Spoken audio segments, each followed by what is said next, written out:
तर ह्यावेळी आमची बाईक राईड होती भंडारदऱ्याच्या दिशेने। सकाळी ठीक 7 वाजता ठाण्याला सर्व रायडर्सचे मीटअप झाले आणि 50 पेक्षाही जास्त रायडर्स ह्या राईडला जॉईन झाले होते। त्यानंतर मीटअप पॉइंटवरून आमची राईड सुरू झाली ती भंडारदऱ्याच्या दिशेने। तब्बल 160 किलोमीटरचा प्रवास करून आम्ही पोचलो अमृतेश्वर मंदिराचे दर्शन घ्यायला। अमृतेश्वर मंदिराचे शिवलिंग 3 फूट पाण्याखाली होते।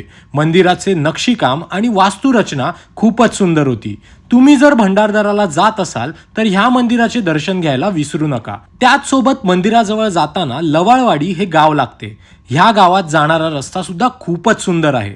त्यानंतर आम्ही संध्याकाळी बॅकपॅक या कॅम्प साईटला चेक इन केले। खरंच हे लोकेशन इतके सुंदर होते की राईडचा सर्व थकवा या ठिकाणी पोहोचताच निघून गेला। सर्व रायडर्सने या ठिकाणी खूपच धमाल केली। रात्री garba night, unlimited veg non veg जेवण, मूवी नाईट एन्जॉय करून दुसऱ्या दिवशी आम्ही बोट राईड सुद्धा केली। खरंच या राईडला आम्हाला खूपच धमाल आली।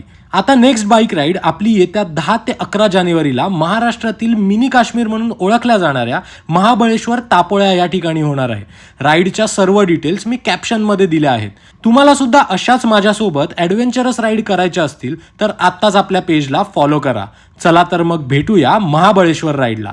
तोपर्यंत धन्यवाद।